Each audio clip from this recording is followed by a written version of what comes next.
How's it going? I feel like I'm in a zoo. Someone throw me some peanuts. But we're the animal. So you just got off, doing a rock show with Fozzy. I mean, Yeah. just talk about the transition that you make, overnight, essentially, from wrestler, rock star, wrestler. How do you juggle both? Well, you don't juggle. Fozzy's been the priority for me for the last 5 or 6 years, and wrestling is what really was happening in between tour cycles. You put out a record, you do a tour. When AEW came out, the opportunity, obviously super excited about it, but we've had 2 shows. This is my 2nd show for AEW. It just so happened there was a Fozzy gig last night.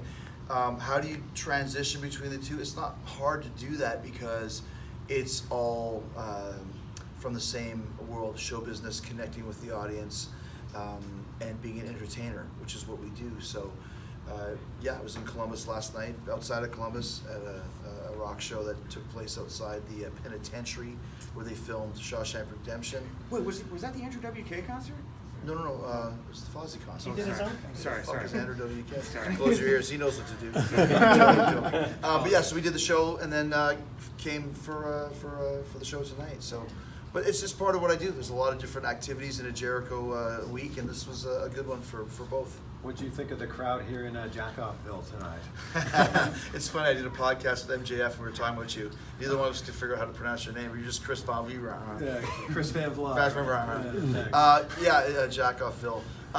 You know what? It was really cool. It's an interesting venue in a good way because it looks great on TV. And this is something that I think is very important for us to do as a company, is do shows that look different from what you see every Monday night.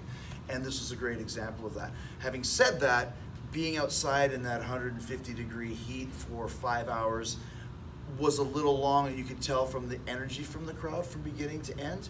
But the show was great, and I really enjoyed the look of it. I think it came across very well from that aspect of it. Jericho. Yes! Going into the Hangman versus you match, you seem not that stressed. How do you feel the match will end up? Well, I told you that I am kind of stressed if you heard what I said tonight, because watching that Battle Royal at Double or Nothing, seeing all the guys involved, the guy that I did not want to win was Hangman, because he is as good of a new talent that I've seen in a long time.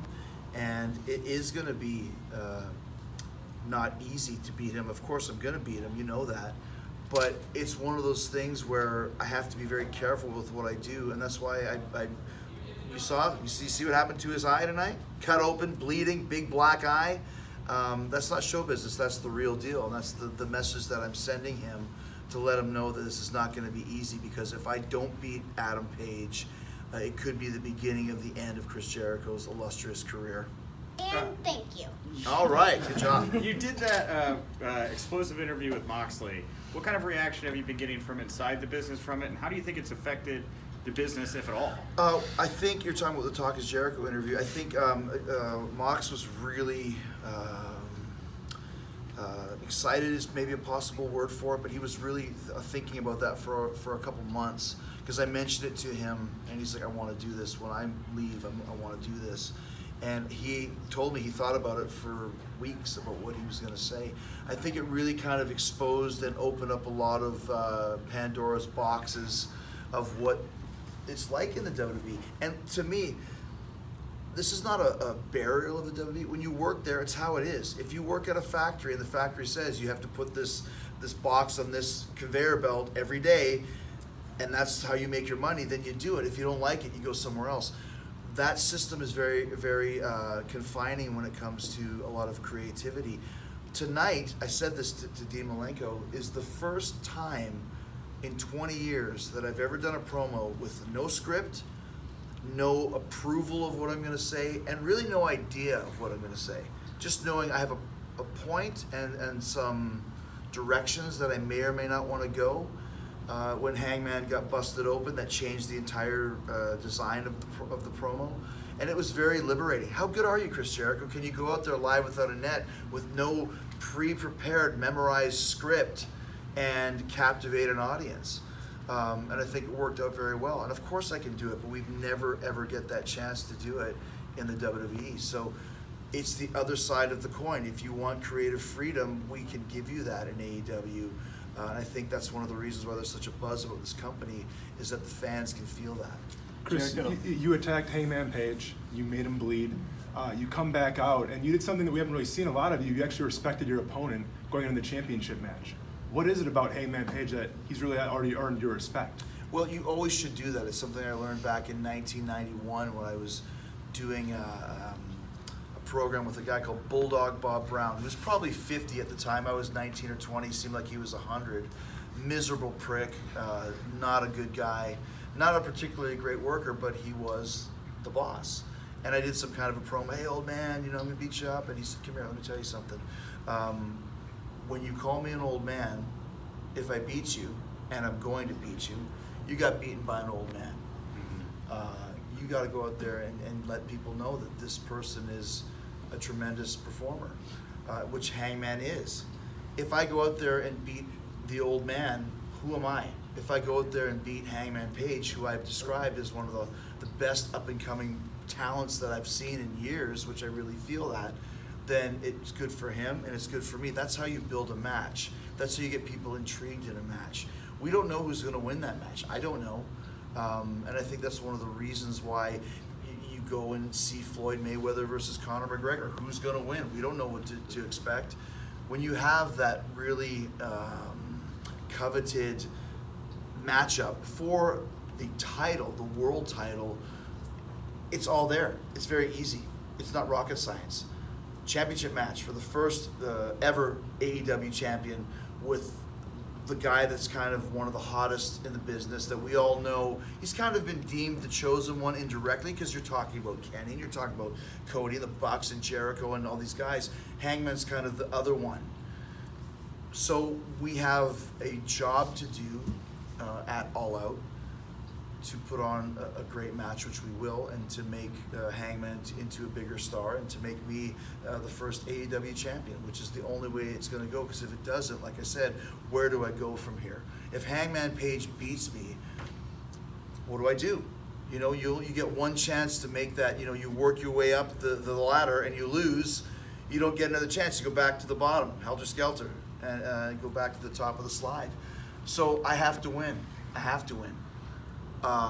The problem is my opponent, like I said, no disrespect, but I kind of wish it was the kid with no legs that won the Battle Royal with some kind of fluke. It'd be a lot easier. Chris, Chris, you you mentioned, mentioned- Guys, what do you think sorry, would- last question. What do you think would you talked about, being an AEW, Love you're your kind of shirt. like, hey, thanks, brother. Yeah, it's kind of like you're the Renaissance man in a lot of ways, reinventing yourself, and so to speak. And a lot of people have compared you to like Terry Funk's reign in ECW and him just constantly reinventing himself. Do you feel that way, like being in AEW and how it's been for you so far, and just coming back into it? I mean, my mission always has been to reinvent and evolve. It's David Bowie. That's been one of my inspirations since I was 25 years old, realizing that you have this guy who's a genius and who constantly changes what he's doing, what he looks like, to keep the fans guessing. What's Bowie's next record going to be? Is it going to be electro? Is it going to be, Let's Dance 50s, rhythm and blues rock? Is it going to be, techno? Is it going to be whatever? And what look is he going to have? And that's what I always wanted to do, but it's not something that's calculated. It's something that just happens for me. The Painmaker in Japan with the makeup and all that sort of stuff, it just felt right. And some people go, oh, he looks like a clown. Like, I don't fucking care what you think, because to me, that's the way this character should be. Same thing with the character that you saw tonight with the thank you. Like, I really think I should have some kind of a thank you from the company. And then when Adam Page is busted open and there's blood over everything, it's like, oh, that's my thank you. So all of these things happen organically. And I think that's one reason why I have the longevity in the business, because people don't know what to expect. There's a lot of guys that you go to the county fair and see them do the same act they did 20 years ago, and that's fine, but I've never been that way. When you chant Y2J, I don't even relate with that character anymore. That guy was 20 years ago. There's been so much more since then. I remember I went to a radio station once with Lemmy, and they were talking about Motorhead's in town tonight. We're going to play Motorhead's Ace of Spades, and Lemmy was like, we've had 15 albums since that. you can play some of the songs. Like, sorry, Lemmy, we don't have the new album. He said, I do. And he pulled the new album out and they had to play something from the album. That's what I want people to always want to hear, my new material.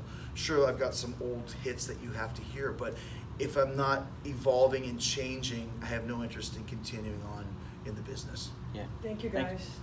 Thank you. All right, thanks. Thanks, Good man. job, man. That's my guy right there. What's your name again? AJ? AJ. Thanks, AJ. Thanks, Chris.